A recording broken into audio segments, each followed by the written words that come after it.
Je m'appelle Chloé et aujourd'hui, c'est mon 29e anniversaire. Je me suis réveillée ce matin en me laissant nourrir une lueur d'espoir. Peut-être que cette année serait différente. Peut-être qu'un SMS de joyeux anniversaire m'attendrait. À la place, j'ai trouvé sur les réseaux sociaux quelque chose qui m'a poignardé en plein cœur. Un album photo de la nuit dernière montrant toute ma famille à une fête surprise somptueuse. Pour ma sœur, Mia. La légende disait tout. Pour la seule qui mérite vraiment d'être célébrée. J'ai laissé un commentaire. Le gâteau a l'air délicieux. La réponse de ma mère est arrivée quelques minutes plus tard. Au moins, pour certaines personnes, l'effort en vaut la chandelle. Un étrange sourire s'est dessiné sur mon visage. J'ai répondu « Profitez-en, tant que vous le pouvez ». Avant de vous raconter ce qui s'est passé ensuite, j'aimerais savoir d'où vous me regardez. Et si vous vous êtes déjà senti comme un fantôme dans votre propre famille, cliquez sur « J'aime » et abonnez-vous. Car croyez-moi, l'histoire de ce que j'ai fait cette nuit-là vous montrera exactement comment reprendre le contrôle de votre propre histoire. Ce post Facebook peut sembler choquant, mais pour moi, ce n'était rien que de très habituel. C'était l'aboutissement de toute une vie à être traité comme un personnage secondaire dans ma propre famille. En grandissant, les rôles étaient d'une clarté cristalline. J'étais la responsable. Mia, de 4 ans, ma cadette, était la star du spectacle. Elle pouvait respirer et recevoir une salve d'applaudissements, tandis que mes véritables accomplissements étaient traités comme des notes de bas de page. Je me souviens encore très bien de mon 10e anniversaire. Tout ce que je voulais, c'était une petite fête avec quelques amis de l'école. On parle de pizza et de quelques jeux dans le jardin, rien d'extravagant. La veille de ma fête, Mia a eu un caprice soudain. Elle a décidé qu'elle devait absolument rejoindre le club de gymnastique de compétition. D'un coup, l'argent mis de côté pour mon anniversaire est devenu ses nouveaux frais d'inscription. « On pourra faire ta fête le week-end prochain », m'avait promis ma mère. Ce week-end prochain ne s'est jamais matérialisé. Quand nos parents ont divorcé, j'avais 13 ans et Mia en avait 9. La séparation a été une bombe qui a explosé dans nos vies, projetant des éclats partout. Papa a déménagé dans un appartement de l'autre côté de la ville et ses promesses de visite le week-end se sont lentement transformées en une fois par mois, puis juste pour les vacances. Maman a sombré dans une profonde dépression et c'est moi qui ai dû empêcher le navire de couler. J'ai appris à cuisiner. J'aidais Mia à faire ses devoirs et j'empilais les factures sur le comptoir de la cuisine, là où maman ne pouvait pas les manquer. La réaction de Mia fut tout le contraire. Elle est devenue une tornade de défiance, séchant les cours, claquant les portes et me hurlant que le divorce était de ma faute parce que je n'avais pas assez essayé de les maintenir ensemble. Au lieu de la discipliner, maman l'enveloppait de câlins et lui achetait des choses, comme si un nouveau jouet pouvait rafistoler le trou dans notre famille. « Ta sœur est simplement plus sensible », disait maman chaque fois que j'osais remettre en question ce 2 poids, 2 mesures flagrant. « Tu es la plus forte, Chloé. Tu peux le supporter. » À 17 ans, j'avais une moyenne générale parfaite. J'étais co-capitaine du club de débat du lycée et je travaillais tous les week-ends dans une librairie locale pour économiser de l'argent pour mes études supérieures. Je me souviens de la fierté que j'ai ressentie lorsque j'ai été nommée major de ma promotion. La cérémonie de remise des prix avait lieu un jeudi soir. C'était le même soir qu'un des matchs de foot préliminaires de Mia. Personne de ma famille n'est venu pour moi. Ce soir-là, ils sont tous rentrés à la maison avec des milkshakes pour fêter le fait que Mia avait fait une passe décisive dans un match que leur équipe avait finalement perdu. « Nous sommes fiers de toi aussi, Chloé, bien sûr », a dit papa quand je l'ai appelé pour lui annoncer la nouvelle. « Mais tu sais comment c'est. Ta sœur a juste plus besoin de reconnaissance que toi. » Les études supérieures ont été ma grande évasion. J'avais obtenu une bonne bourse, mais je devais quand même cumuler 2 petits boulots pour joindre les 2 bouts. Ma maman m'appelait 1 fois par semaine, mais la conversation revenait toujours, sur le dernier drame dans lequel Mia était impliquée. Quand Mia a finalement obtenu son bac avec une moyenne à peine suffisante, mes parents lui ont organisé une énorme fête qui a probablement coûté plus cher que tous mes manuels pour une année entière. J'avais vraiment espoir quand Mia a décidé de s'inscrire en BTS. Je me suis dit, enfin, un peu de structure pourrait la forcer à grandir. Mais 6 mois plus tard, elle a abandonné. C'était trop exigeant, disait-elle. À ce moment-là, j'avais obtenu mon diplôme avec mention et je venais de commencer un poste de junior dans une petite agence de marketing. Je ne gagnais pas beaucoup, mais c'était assez pour louer un minuscule appartement et commencer à rembourser ma montagne de dettes, de prêts étudiants. Puis l'appel inévitable de Mia est arrivé. Elle avait besoin d'argent pour la caution et le premier mois de loyer d'un nouvel appartement. C'est juste le temps que je trouve ma vraie passion, avait-elle expliqué. Je savais que c'était une mauvaise idée, mais je lui ai envoyé l'argent. Ma mère m'a appelé le lendemain pour me remercier. « Ça fait plaisir de voir que tu prends enfin tes responsabilités pour aider ta sœur », a-t-elle dit. Ce qu'elle ne savait pas, ce qu'aucun d'entre eux ne savait, c'est que cette aide n'a jamais cessé. Depuis 2 ans, je paie en secret une grosse partie du loyer de Mia chaque mois, non pas parce qu'elle me l'a demandé directement, mais parce que son propriétaire m'avait appelé alors qu'elle était sur le point de se faire expulser. Au lieu de la laisser se faire mettre à la porte, j'ai mis en place des paiements directs et automatiques à l'agence immobilière. Je n'ai jamais rien dit à ma famille et Mia n'en a certainement jamais parlé. En fait, lors des dîners de famille, elle se plaignait de la difficulté à joindre les 2 bouts et je restais là, silencieuse. À Noël dernier, Mia a fièrement annoncé qu'elle avait eu une grosse promotion à la boutique où elle travaillait. Toute la famille a trinqué à son succès. Plus tard dans la soirée, je l'ai entendu dire à maman qu'elle avait en fait été licenciée des semaines auparavant, mais ne voulait pas gâcher les fêtes. Je n'ai pas dit un mot. Je n'ai pas dit un mot sur l'argent supplémentaire que j'ai dû lui envoyer quelques jours plus tard, quand elle m'a envoyé un texto en panique, prétendant que son électricité allait être coupée. Mon 28e anniversaire est passé avec un unique SMS de maman. « Joyeuse anniv! J'emmène Mia acheter une tenue pour ses entretiens d'embauche. On se parle plus tard. » Elle n'a jamais appelé. J'ai passé mon anniversaire seule avec une pizza et un film, en me disant que ça n'avait pas d'importance. Il y a environ 1 mois, papa a appelé. Il m'a demandé si je pouvais participer à une surprise familiale spéciale qu'ils organisaient. Il a été vague sur les détails, disant juste que c'était quelque chose de très important pour la famille. Je lui ai envoyé 500 €, supposant que c'était pour le 60e anniversaire de maman, le mois suivant. J'ai même bloqué tout le mois sur mon calendrier, voulant m'assurer d'être libre pour ce qu'ils avaient en tête. Et maintenant, en regardant ces photos sur Facebook, je comprenais enfin ce qu'était cette surprise spéciale. C'était une fête pour Mia, organisée la veille de mon anniversaire. Ce matin, je me suis réveillée à 6h30, comme n'importe quel autre jour de travail. Mais ce n'était pas un jour comme les autres. C'était mon 29e anniversaire. Je suis restée au lit 10 minutes de plus, laissant cette petite lueur d'espoir brûler. Peut-être qu'aujourd'hui serait le jour. Un SMS de maman, un appel de papa. Diable, même Mia s'en souviendrait peut-être, ne serait-ce que parce que Facebook lui enverrait une notification. J'ai vérifié mon téléphone. 3 nouveaux messages. L'un de mon patron me souhaitant un joyeux anniversaire et me disant qu'une carte m'attendait sur mon bureau. L'un de ma meilleure amie de la fac qui n'oubliait jamais. Et le dernier était un SMS automatique de mon dentiste, me rappelant un détartrage que j'avais la semaine suivante. Rien de ma famille. « Il est encore tôt », me suis-je murmuré en me préparant pour le travail. Le temps que j'arrive à mon bureau, quelques autres vœux d'anniversaire avaient afflué sur mon Instagram de la part d'amis et de connaissances. Toujours silence radio de ma famille. Je me suis plongée dans mon travail, essayant de me convaincre que ça ne me piquait pas. J'avais 29 ans, pas 9. Les anniversaires n'étaient plus censés être si importants. C'est pendant ma pause déjeuner que j'ai finalement cédé et ouvert Facebook. Et c'est là que je l'ai vu. Un album de 32 photos posté par ma cousine Jeanne à 23h30 la veille.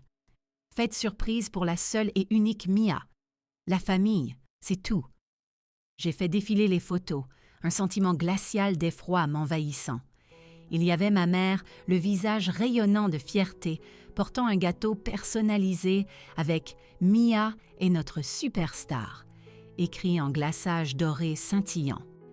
Il y avait mon père, qui m'avait dit qu'il était trop débordé par un projet pour venir me voir ce mois-ci, le bras passé autour de Mia alors qu'elle ouvrait un écrin en velours, le regard de pur choc sur son visage alors qu'elle en sortait un délicat collier de créateur. Il y avait ma tante Carole, qui habite à 800 km de là et qui avait manqué ma remise de diplôme parce que, comme elle l'avait dit, voyager est juste trop fatigant de nos jours. Mon oncle Robert et sa femme, que je n'avais pas vus depuis près de 3 ans, même ma grand-mère, qui a besoin d'un déambulateur pour se déplacer, avait fait le voyage. L'endroit était la maison de mon enfance, où ma mère vit toujours. La même maison où j'avais eu mes petits anniversaires tranquilles, avec des gâteaux du supermarché et des cadeaux pratiques comme de nouveaux classeurs pour l'école.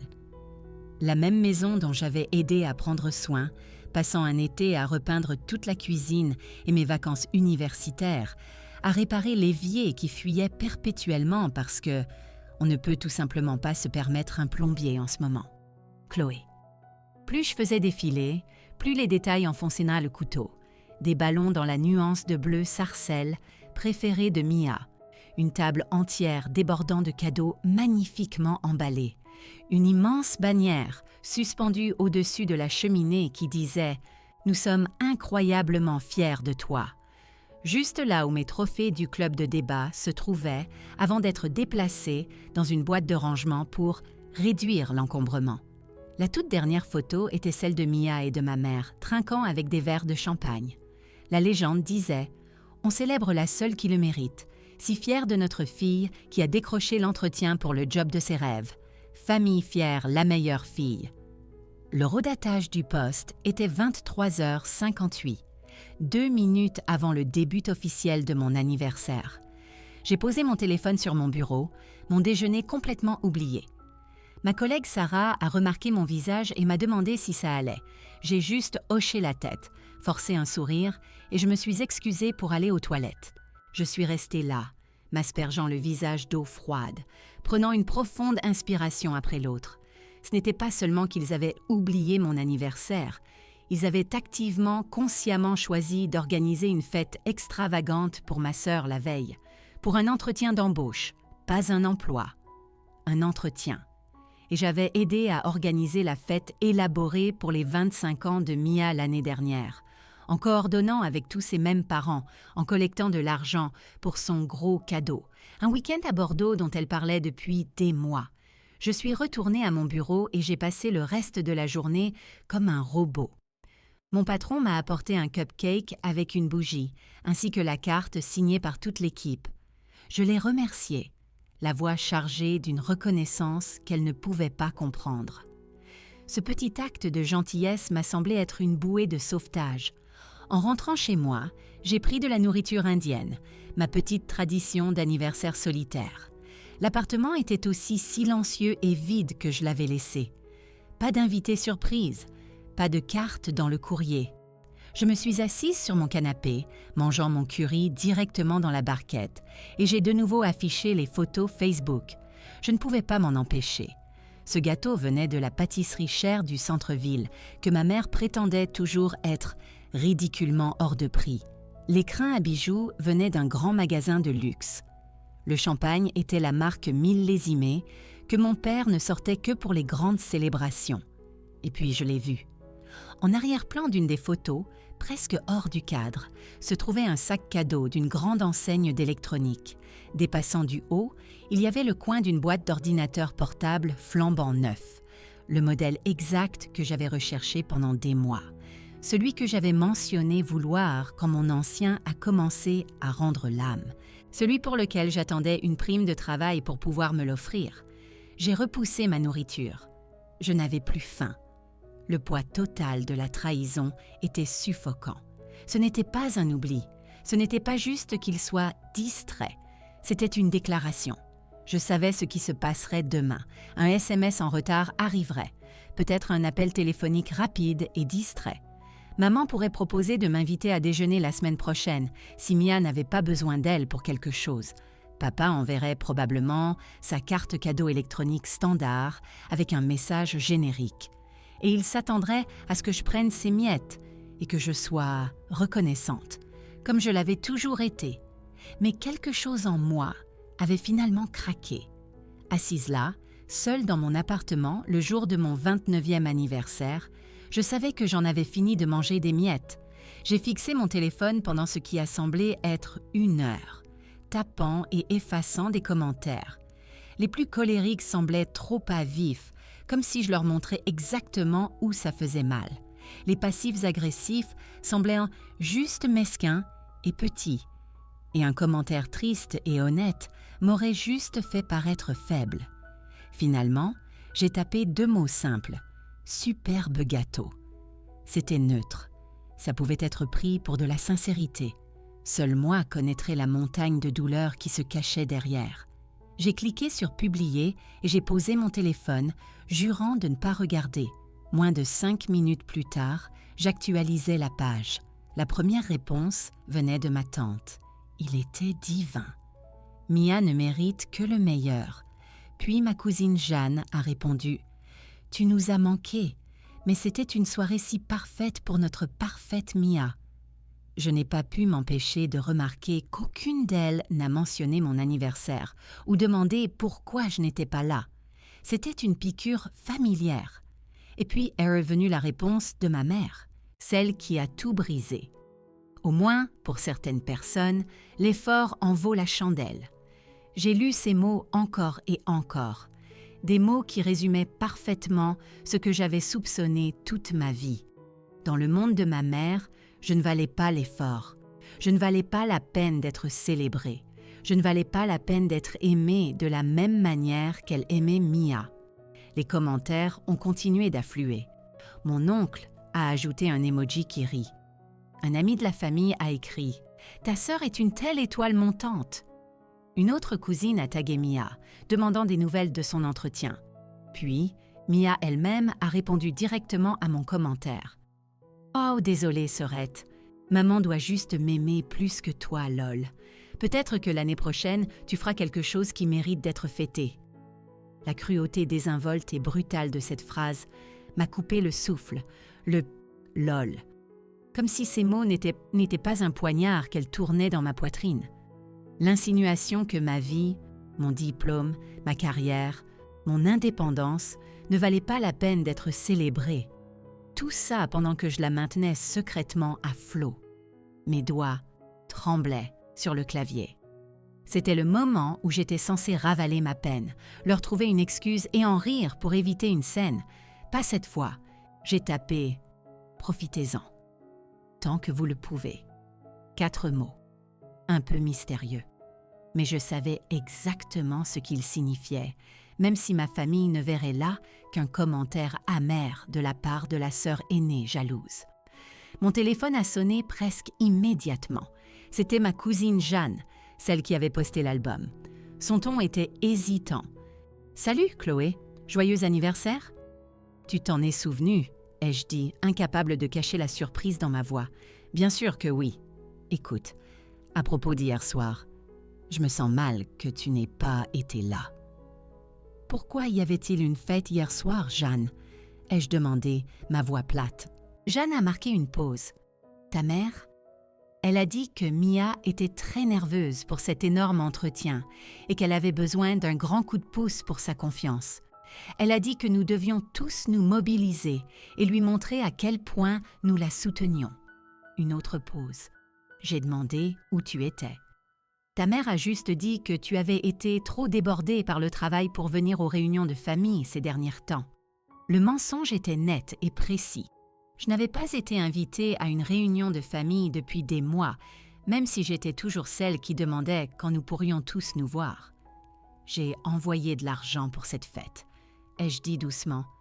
Papa a appelé ça une surprise familiale spéciale. Je pensais que c'était pour l'anniversaire de maman le mois prochain. « Oh mon Dieu, Chloé, Je n'en avais aucune idée, a dit Jeanne, l'air sincèrement horrifié. C'est tellement tordu. Après avoir raccroché, un SMS de mon père est arrivé. Joyeux anniversaire, ma grande. Désolée de ne pas pouvoir appeler. Journée de folie. J'emmène Mia acheter des vêtements pour son entretien. On dîne bientôt. Aucune mention de la fête. Aucune reconnaissance du fait qu'il avait été dans ma ville et n'avait même pas essayé de me voir. Juste une autre promesse vide d'un bientôt qui ne viendrait jamais. J'ai posé mon téléphone face contre table et je me suis enfin laissé pleurer. Ce n'étaient pas des pleurs silencieux et gracieux, c'étaient des sanglots laids, déchirants, qui s'étaient accumulés pendant 29 ans. J'ai pleuré pour la petite fille dont l'anniversaire avait été annulé, pour l'adolescente qui a reçu ses prix seule, pour l'adulte qui n'a cessé de donner et de donner à une famille qui ne faisait que prendre. Quand les larmes ont finalement cessé, je me sentais vide. Mais je ressentais aussi une étrange et froide clarté, comme si une fièvre était enfin tombée. Je me suis souvenu de tous les autres moments, des petites coupures qui avaient mené à cette blessure béante, les comparaisons publiques lors des dîners de fête. Pourquoi ne peux-tu pas être plus décontractée comme ta sœur? Les rejets. Mia est juste plus amusante à fréquenter. Les excuses. Ta sœur a juste plus besoin de notre soutien que toi. C'était leur refrain constant, leur justification pour le déséquilibre sans fin. Et j'avais passé ma vie entière à l'avaler, à intérioriser l'idée que mon rôle était de donner, de comprendre et de pardonner, d'être la forte qui n'avait besoin de rien. J'ai repris mon téléphone et j'ai de nouveau regardé le fil de discussion Facebook, les quelques mots de ma mère. Au moins, pour certaines personnes, l'effort en vaut la chandelle. Quelque chose en moi s'est durci comme de l'acier. J'en avais fini d'être la forte, j'en avais fini d'être la compréhensive, j'en avais fini d'être invisible. Profitez-en tant que vous le pouvez. Ce n'était plus juste un commentaire, c'était une promesse. Assise sur mon canapé au milieu des restes de mon triste petit dîner d'anniversaire, j'ai ouvert mon ordinateur portable et j'ai sorti un tableur que je tenais secrètement depuis des années.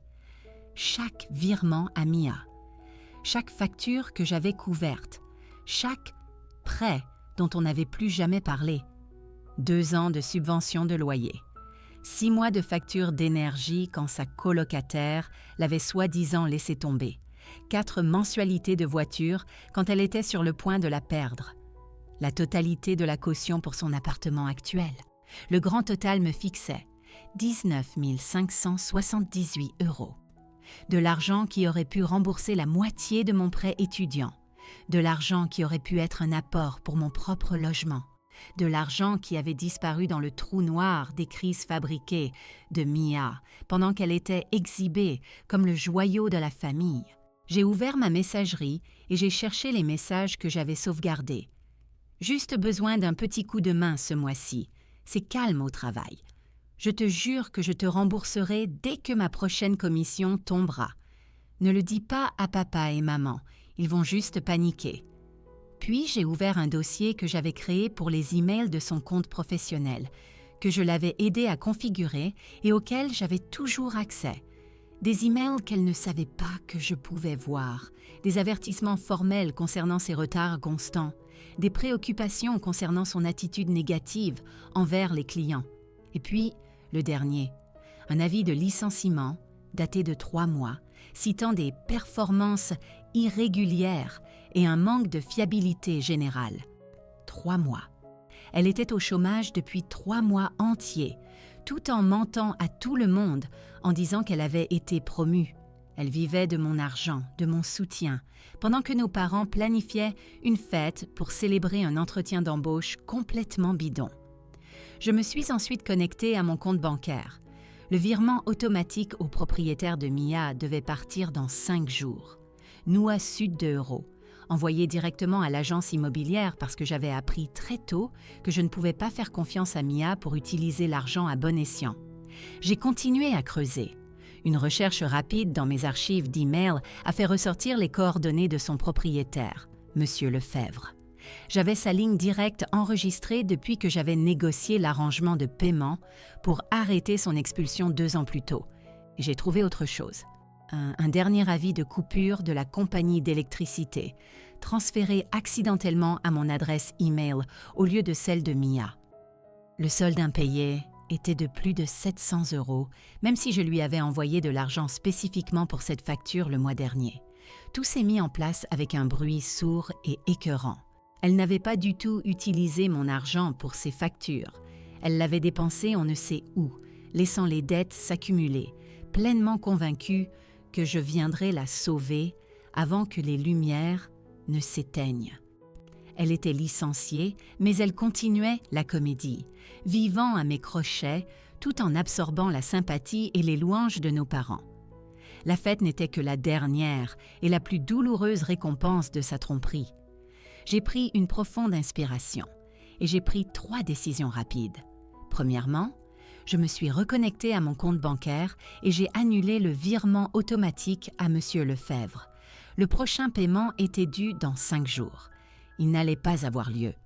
Deuxièmement, j'ai rédigé un email à son propriétaire. « Cher Monsieur Lefebvre, cet email a pour but de vous informer qu'à compter d'aujourd'hui, je ne fournirai plus aucune aide financière et n'effectuerai plus de paiement pour le loyer de Mia Walker pour le bien situé au 123 rue du Chêne. Cet arrangement est désormais terminé.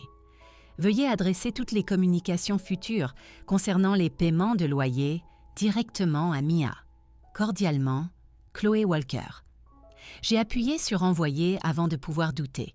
La 3e décision fut la plus difficile. J'ai rassemblé toutes les preuves, les relevés bancaires montrant mes virements, les emails prouvant le licenciement de Mia, l'avis de coupure, les captures d'écran de la fête sur Facebook et les commentaires cruels. J'ai tout compilé dans un seul fichier PDF, indéniable. Puis j'ai composé un nouvel email adressé à mes parents, avec Mia en copie. Maman, papa et Mia. Pendant des années, j'ai soutenu cette famille, financièrement et émotionnellement, avec peu ou pas de reconnaissance. Je suis restée silencieuse pendant que vous célébriez Mia et ignoriez ma propre vie. J'ai envoyé près de 20 000 € pour assurer le confort de Mia pendant qu'elle mentait à nous tous sur son travail et ses finances. Cela s'arrête aujourd'hui. Avec effet immédiat, j'ai annulé tout soutien financier à Mia. J'ai déjà informé son propriétaire. Le fichier joint fournit toutes les preuves nécessaires de mes contributions et de la tromperie de Mia. Je me retire de cette dynamique pour me concentrer sur ma propre vie et mon bien-être. Veuillez respecter ma décision. Chloé. Mon doigt a plané au-dessus du bouton d'envoi. C'était le point de non-retour. Il y aurait des cris, du déni, de la culpabilisation. Il me peindrait comme la méchante, la sœur jalouse et cruelle. Mais pour la première fois de ma vie, je me fichais de ce qu'il pensait. J'ai appuyé sur « Envoyer ». J'ai fermé mon ordinateur portable. J'ai complètement éteint mon téléphone. Quoi qu'il arrive, ça ne pourrait pas m'atteindre ce soir. Ce soir, j'allais dormir en sachant que j'avais enfin pris ma défense. Et demain, je commencerai à vivre ma vie sans le poids d'être le paillasson de la famille. En me préparant pour le lit, j'ai ressenti quelque chose d'inattendu, un soulagement profond. Le poids écrasant de 2 décennies de ressentiment s'est simplement envolé, remplacé par une sensation d'espace ouvert. Ma 29e année sur cette planète allait être différente. Elle allait être la mienne. Le jour après l'envoi des emails s'est déroulé dans un silence étrange et bienheureux. J'ai laissé mon téléphone éteint toute la nuit et pendant la journée de travail suivante, consacrant toute mon énergie à une présentation importante sur laquelle je travaillais. Mes collègues ont remarqué le changement. « Tu as l'air différente aujourd'hui, Chloé », a dit ma patronne avec un sourire approbateur. J'étais différente. Pour la première fois de mémoire, mon cerveau n'était pas partagé entre mes propres responsabilités et l'incendie que je devais éteindre pour Mia. Je me sentais plus légère. Ce soir-là, j'ai finalement rallumé mon téléphone. Il s'est immédiatement illuminé comme un sapin de Noël. 14 appels manqués de ma mère, Nine de Mia, 4 de mon père, un flot de SMS et d'emails. Je les ai tous ignorés. Je me suis préparée à dîner et j'ai regardé un film. J'ai dormi 8 heures d'affilée, sans rêve. Le deuxième jour a apporté un autre barrage d'appels et de messages, chacun plus frénétique que le précédent. J'ai configuré un filtre sur ma messagerie pour détourner tout ce qui venait de ma famille dans un dossier séparé que je pourrais gérer plus tard. J'ai temporairement bloqué leur numéro, sachant que j'avais besoin de cet espace pour fortifier ma résolution. Le troisième jour, une livraison de fleurs est arrivée à mon appartement. C'était de ma cousine Jeanne. La carte disait « Joyeux anniversaire en retard. Tu mérites d'être célébré, toi aussi. » C'était le premier vœu d'anniversaire d'un membre de la famille qui m'ait jamais fait sincèrement sourire. Le quatrième jour, la vraie tempête a frappé. Sans mon paiement mensuel, la pleine réalité de sa facture de loyer s'abattait sur Mia. Le premier SMS est venu du numéro d'un ami commun. « C'est quoi ce bordel, Chloé? » « Le proprio vient de m'appeler pour le loyer. Tu sais que je peux pas payer la totalité. Quel que soit ton problème, ne te venge pas sur moi. Tu dois régler ça, maintenant. » Je n'ai pas répondu. Au 6e jour, ma mère avait commencé à laisser des messages vocaux sur la ligne principale de mon immeuble, que le concierge me transférait. « Chloé Marie Walker, ce caprice puéril et pathétique doit cesser maintenant. Ta sœur est anéantie. Tu as mis son logement en danger parce que tu es jalouse d'une fête d'anniversaire? Je t'ai élevée pour être meilleure que ça. Appelle-moi. » J'ai sauvegardé le message, mais je n'ai pas rappelé. Le 8e jour, mon père a finalement pris contact avec un email intitulé « Soyons rationnels ». Chloé, je comprends que tu sois contrariée par la fête. Nous aurions dû être plus prévenants sur le timing. Mais couper les ponts avec Mia comme ça, sans avertissement, est une réaction excessive. Mia a toujours été plus fragile que toi, tu le sais. Elle a besoin que nous la soutenions pendant qu'elle se remet sur pied. Ta mère est hors d'elle. S'il te plaît, appelle-moi pour que nous puissions trouver un compromis. Papa. J'ai tapé une réponse courte et ferme. Papa, il ne s'agit pas d'une fête. Il s'agit d'années de mensonges et de déséquilibre. Mia a été licenciée il y a 3 mois et ne l'a dit à personne. Elle a utilisé à mauvais escient l'argent que je lui ai envoyé. À 25 ans, elle doit apprendre que les actions ont des conséquences. Je ne suis pas intéressée par un compromis qui impliquerait que je continue à la couvrir. Chloé. Au 10e jour, la situation s'était envenimée. Il déployait toute la famille élargie. Tante Carole a appelé mon bureau, ce qui a conduit à une conversation profondément inconfortable avec notre réceptionniste sur le filtrage de mes appels. Oncle Robert a envoyé un long email décousu sur la loyauté familiale et sur le fait que les liens du sang sont plus forts que tout. Ma grand-mère a même laissé un message vocal tremblant me disant à quel point elle était déçue. Les SMS de Mia sont devenus des montagnes russes de désespoir. Le proprio dit que j'ai 5 jours avant de commencer la procédure d'expulsion. Tu vas sérieusement laisser ta propre sœur devenir SDF. Quelle sorte de monstre es-tu? 1 heure plus tard. Je suis désolée pour le commentaire sur Facebook, d'accord? C'était une blague stupide. Tu es toujours si sensible. S'il te plaît, envoie l'argent une dernière fois et on pourra parler d'un plan pour l'arrêter progressivement. Quand ça n'a pas marché, le ton a de nouveau changé. Maman et papa savent tout maintenant. Comment tu as espionné mes emails et m'as piégé? Tout le monde voit à quel point tu as toujours été jalouse de moi. Bonne chance pour être à nouveau la bienvenue à un événement familial. Je suis restée silencieuse, mais chaque message était un test.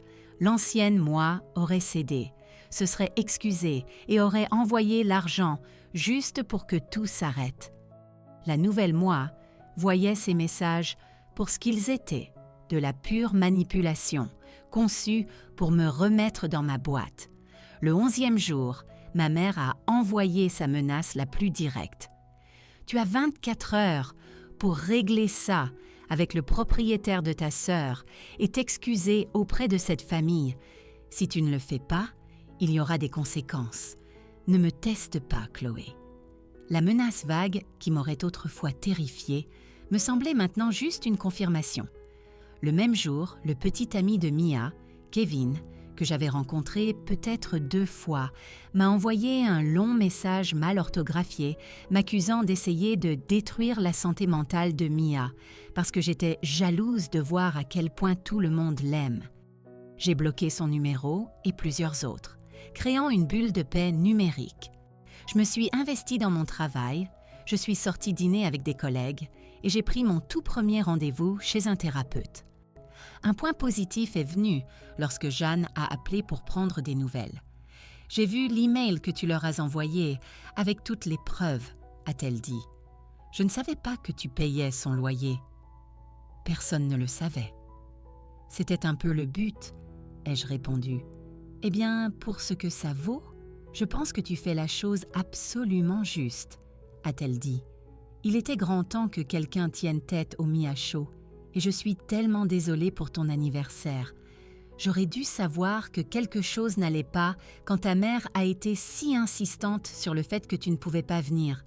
Son soutien était comme un baume sur une plaie à vif. Alors que le 12e jour arrivait, je savais que la véritable explosion était imminente. Le loyer de Mia était maintenant officiellement en retard. Je suis allée travailler en me sentant étrangement calme, centrée et prête. L'appel est arrivé à 14h17.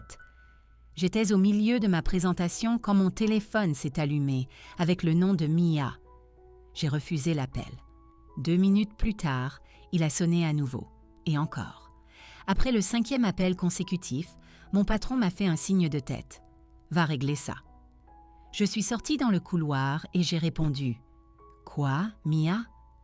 Le cri à l'autre bout du fil était si strident que j'ai dû éloigner le téléphone de mon oreille. « Le proprio vient d'appeler. Il commence la procédure d'expulsion. Tu dois régler ça tout de suite. »« Je ne peux pas régler ça, Mia, » ai-je dit, ma voix stable et professionnelle. « C'est la conséquence naturelle de tes choix. »« Mes choix? C'est toi qui as choisi d'arrêter de payer? Tu as choisi de ruiner ma vie pour une stupide fête. Tu as choisi de mentir sur ton chômage pendant 3 mois, ai-je contré. Tu as choisi d'utiliser à mauvais escient l'argent que je t'ai envoyé pour les factures. C'était tes choix. Et alors? Tu gagnes bien ta vie. Ce n'est pas comme si tu avais une vie de toute façon. À quoi d'autre vas-tu le dépenser? La cruauté de cette phrase avait encore le pouvoir de piquer, mais elle ne pouvait pas me briser. Au revoir, Mia. Je te suggère de commencer à chercher des cartons ou un moyen de payer ton loyer. J'ai raccroché alors qu'elle hurlait encore et je suis retournée à ma réunion. 10 minutes plus tard, mon téléphone a commencé à vibrer sans arrêt. La conversation de groupe de la famille, morte depuis des mois, avait explosé. Maman: « Chloé, réponds à ton téléphone sur le champ. » Papa: « Ça va trop loin, appelle ta sœur. » Tante Carole: « Je suis sans voix que tu fasses ça à ta propre chair et à ton propre sang. » Oncle Robert: « Ton grand-père aurait honte de toi. » Et ainsi de suite, un peloton d'exécution numérique. J'ai mis la conversation en sourdine et j'ai terminé ma journée de travail. À 16h30, la réceptionniste a appelé mon poste.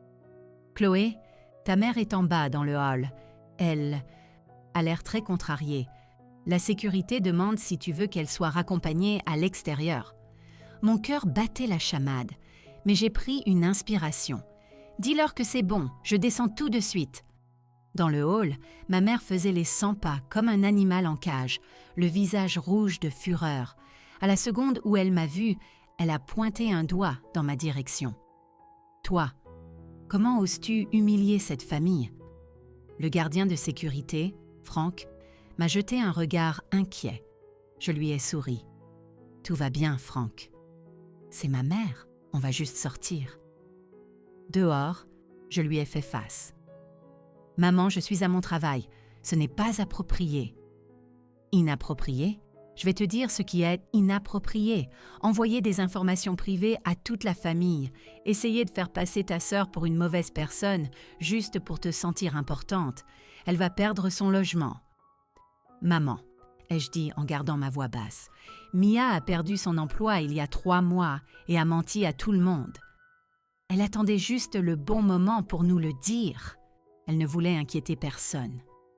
Elle n'a pas eu de problème à m'inquiéter quand elle avait besoin d'argent. ai-je rétorqué. Elle n'a pas eu de problème à ce que je le sache pendant qu'elle se moquait publiquement de moi. C'est juste de la taquinerie. Tu as toujours été trop sensible. Un collègue est passé, nous contournant largement. J'ai gardé mon sang-froid. Je ne peux pas avoir cette conversation ici. Si tu veux parler civilement, nous pouvons fixer un rendez-vous.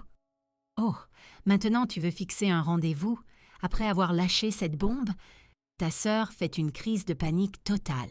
Ton père a dû quitter le travail. Tout ça parce que tu ne supportais pas de ne pas être le centre de l'attention pendant un jour. L'ironie était si épaisse que j'ai failli m'étouffer. Maman, quand ai-je jamais été le centre de l'attention? Elle a agité la main avec dédain. Tu viens avec moi, tout de suite, t'excuser auprès de ta sœur et appeler son propriétaire. Non, ai-je dit, je ne le ferai pas. Le refus simple et net a semblé l'étourdir plus que n'importe quel argument n'aurait pu le faire. Dans son monde, j'étais celle qui pliait toujours. Pardon? J'ai dit non. Je retourne à l'intérieur maintenant. Je te suggère de partir avant que Franck ici ne doive s'en mêler. Je me suis retournée pour partir, mais elle m'a attrapé le bras. Si tu nous tournes le dos maintenant, Chloé, n'espère pas être accueillie à nouveau. J'ai baissé les yeux sur sa main sur mon bras, puis je l'ai regardée dans les yeux. C'est une menace, maman? C'est une promesse. La famille reste soudée. C'est drôle, ai-je dit, en retirant doucement mon bras. J'ai été la seule à souder cette famille, financièrement, pendant des années.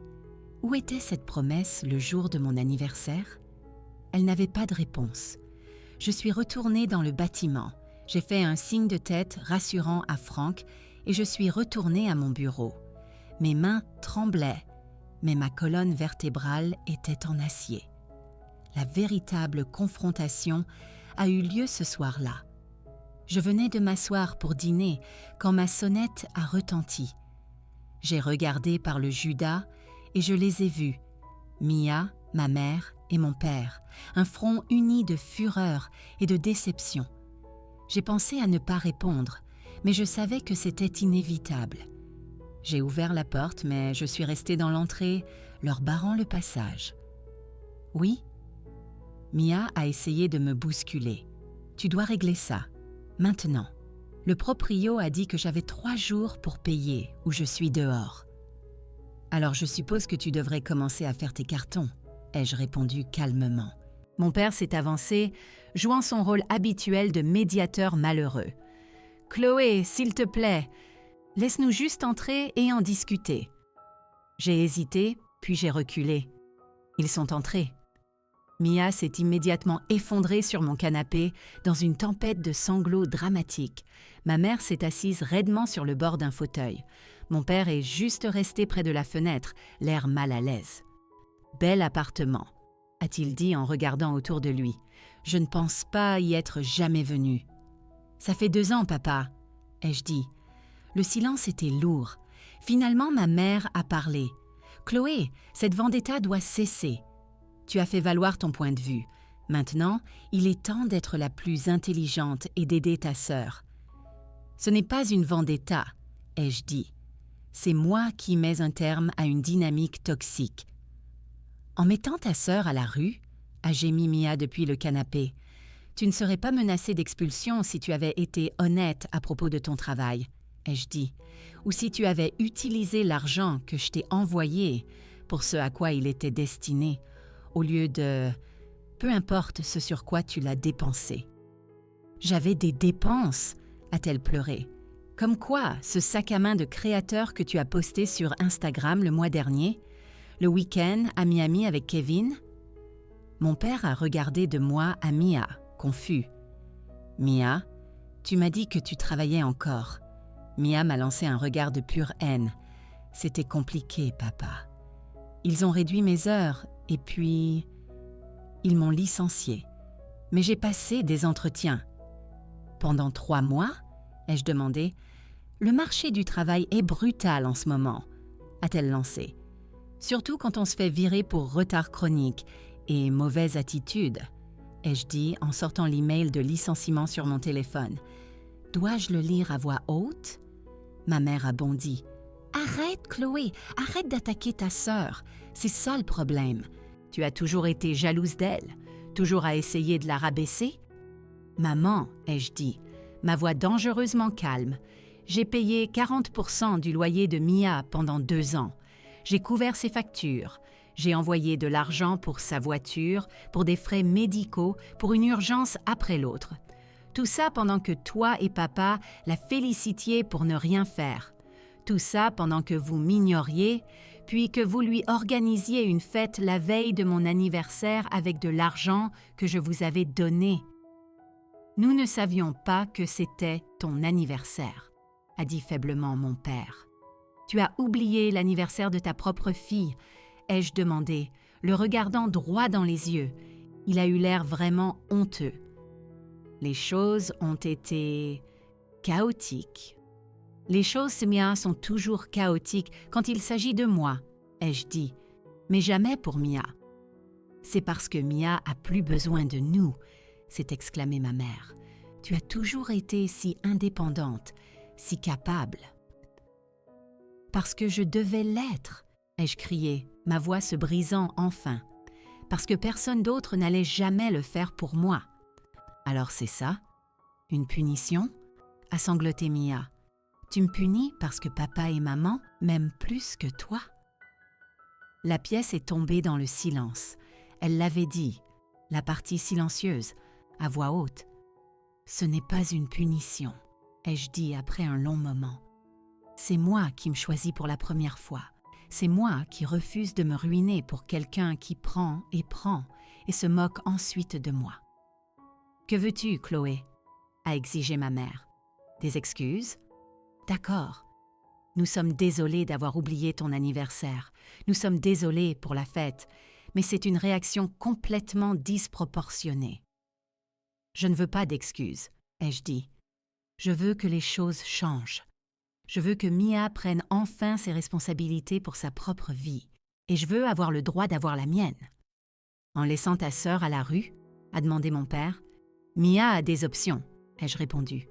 Elle peut trouver un travail, n'importe quel travail. Elle peut prendre une colocataire. Elle peut retourner vivre chez maman. Elle peut trouver un appartement moins cher. Tout ça a l'air horrible, a gémi Mia. Bienvenue dans la vie d'adulte, ai-je dit. La vie que je mène pendant que tu joues à la dinette à mes frais. Ma mère s'est levée. C'est inutile. Voici ce qui va se passer. Tu vas rétablir les paiements, au moins jusqu'à ce que Mia soit de nouveau sur pied. Et en retour, nous ferons tous plus d'efforts pour te reconnaître. La condescendance dégoulinait de sa voix. C'en était trop. Non, ai-je dit, simplement. Ce n'est pas ce qui va se passer.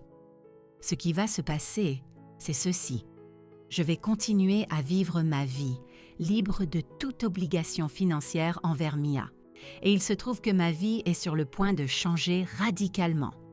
3 paires d'yeux me fixaient. « Qu'est-ce que ça veut dire ?» a demandé mon père. On m'a offert un poste de senior au siège de notre entreprise à Paris, ai-je dit, lâchant la bombe que je gardais pour moi depuis des semaines. Une promotion majeure. J'ai accepté. Je déménage. Paris? A répété ma mère, la voix faible. Tu ne peux pas déménager à Paris. Qui sera là pour aider avec les choses? Et ça, juste là, c'est tout mon argument, ai-je dit. Je ne suis pas une fille pour vous. Je suis une ressource, un plan de secours. Eh bien, le plan de secours ferme boutique. Tu abandonnerais vraiment ta famille? A demandé Mia, de vraies larmes coulant maintenant sur son visage. Après tout ce que nous avons fait pour toi? La question était si absurde que j'ai éclaté de rire. Qu'est-ce que vous avez fait pour moi, exactement? L'un de vous? Mia? Nomme une seule chose. Sa bouche s'est ouverte, puis s'est refermée. Elle a regardé nos parents, qui n'avaient rien à offrir. Mon père s'est raclé la gorge. Chloé, je sais que tu es blessée, et peut-être que nous avons négligé certaines choses, mais c'est extrême. Ce n'est pas extrême, ai-je dit. C'est nécessaire. Pour ma santé mentale. Si tu fais ça, a dit ma mère, la voix glaciale, n'attends pas notre aide. N'attends pas de faire partie de cette famille. Je n'ai jamais eu votre aide, ai-je répondu. Et je n'ai jamais vraiment fait partie de cette famille. C'est tout le problème. La vérité est restée suspendue dans l'air. Ma mère a attrapé son sac à main. « Viens, Mia. On va trouver une solution, comme toujours. » Mia s'est levée, le mascara étalé sur son visage. Pendant une fraction de seconde, j'ai vu quelque chose de nouveau dans ses yeux. Pas de l'arrogance, pas de la colère, juste de la peur pure et sans phare. « Chloé », a-t-elle murmuré, utilisant un surnom de notre enfance. « Je ne peux pas perdre mon appartement. S'il te plaît, je ferai mieux. Je trouverai un travail demain. Je te rembourserai, je le jure. » « J'ai déjà entendu ça, Mia, » ai-je dit, ma voix s'adoucissant juste un peu. « Cette fois, tu devras me le montrer, avec des actes, pas des mots. »« Tu ne vas vraiment pas m'aider ?» La finalité commençait enfin à s'imposer. « Si, je t'aide, » ai-je dit, juste pas de la manière dont tu as l'habitude. Alors que ma mère et Mia sortaient en trombe, mon père s'est attardé. « Chloé, » a-t-il dit doucement, « Je n'avais jamais réalisé l'ampleur de tout ça. » « Personne ne l'a réalisé, » ai-je dit. « C'est comme ça que Mia le voulait. » Il a hoché la tête lentement. La fête, c'était mal. « J'aurais dû me souvenir de ton anniversaire. »« Oui, » ai-je dit. « Tu aurais dû. »« Paris, hein ?» a-t-il dit après un moment. « C'est un grand déménagement. » Un déménagement nécessaire. Il avait l'air de se débattre avec lui-même. Finalement, il a juste dit « Je n'ai pas été un très bon père pour toi, n'est-ce pas ?» Cette question simple et honnête, après toutes ces années, a fait monter une surprenante pointe de larmes à mes yeux. « Non, » ai-je dit, la voix étranglée, « tu ne l'as pas été. » Il a juste hoché la tête, l'acceptant. « J'en suis désolée, vraiment. » Alors qu'il partait, il s'est retourné. « Quand est-ce que tu pars ? » « Dans 3 semaines. » Peut-être qu'on pourrait déjeuner avant ? Juste nous deux ? Je n'ai pas dit oui tout de suite, mais je n'ai pas dit non. J'y réfléchirai. Après leur départ, je suis restée dans le silence, l'adrénaline quittant lentement mon corps. Je l'avais fait, j'avais tenu bon. Mon téléphone a vibré. Un SMS de Mia. « Je te déteste pour ça. » 5 minutes plus tard, un autre est arrivé. Je ne sais pas comment faire ça sans toi. Ce deuxième SMS était la chose la plus honnête qu'elle m'ait dite depuis des années. C'était un premier pas douloureux et nécessaire. Je n'ai répondu à aucun des deux. Certaines choses, il faut les comprendre par soi-même. 6 mois plus tard, j'étais debout devant la baie vitrée de mon appartement parisien, regardant la neige recouvrir la ville. La vue m'émerveillait encore. C'était un rappel quotidien de combien mon monde avait changé. Ces premières 9 semaines, Kwame, ont été difficiles. Mon téléphone était un flux constant de messages, allant de la culpabilisation aux menaces pures et simples. Ma mère a essayé de rallier la famille contre moi, me peignant comme la méchante au cœur de pierre. Certains d'entre eux l'ont cru, mais un nombre surprenant d'entre eux m'ont contacté discrètement, disant qu'ils comprenaient, qu'ils admiraient même ce que j'avais fait. Mia a bien été menacée d'expulsion. Elle ne s'est pas retrouvée à la rue. À la dernière minute, elle a trouvé une colocataire et elles ont emménagé dans un minuscule appartement beaucoup moins cher de l'autre côté de la ville. Selon Jeanne, qui était devenue ma principale source de nouvelles familiales, Mia a trouvé un travail dans un fast-food et pour la première fois de sa vie, se présentait régulièrement à ses postes. Ma mère et moi, nous parlons à peine. Cela se limite à des SMS laconiques pour les fêtes. Elle n'est pas venue à Paris, malgré mon invitation. Trop occupée à prendre soin de la famille qui se soucie vraiment, a été sa réponse. Mon père, à ma grande surprise, a essayé. Nous avons eu ce déjeuner. C'était gênant, mais il a admis qu'il avait toujours favorisé Mia. Elle a toujours été celle qui criait le plus fort, avait-il dit, et tu as toujours semblé t'en sortir toute seule. Je pense qu'on a juste pris ça pour acquis. Ce n'était pas une excuse parfaite, mais c'était un début. Il m'a rendu visite à Paris 2 fois, et à chaque fois, il semble plus intéressé à connaître la femme que je suis, et non le rôle que je jouais. J'ai trouvé une excellente thérapeute ici, spécialisée dans les systèmes familiaux. Ce que vous avez fait n'était pas seulement pour vous, m'a-t-elle dit la semaine dernière.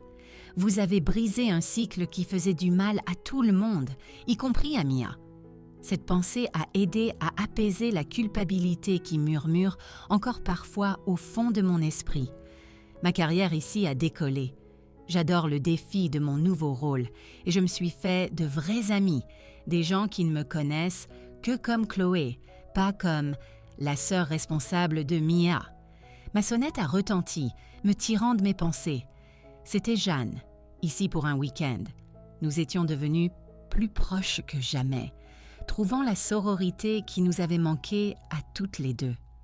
Cette vue est toujours ridicule, a-t-elle dit en me serrant dans ses bras. La meilleure chose que tu aies jamais faite, déménager ici. La plupart du temps, je suis d'accord, ai-je souri. Des nouvelles du front, a-t-elle demandé en s'affalant sur mon canapé. Papa a appelé. Il pourrait venir pour Noël cette année. Et Mia? J'ai marqué une pause. Elle m'a envoyé un email la semaine dernière. C'est la première fois qu'elle me contacte depuis des mois. Les sourcils de Jeanne se sont levés.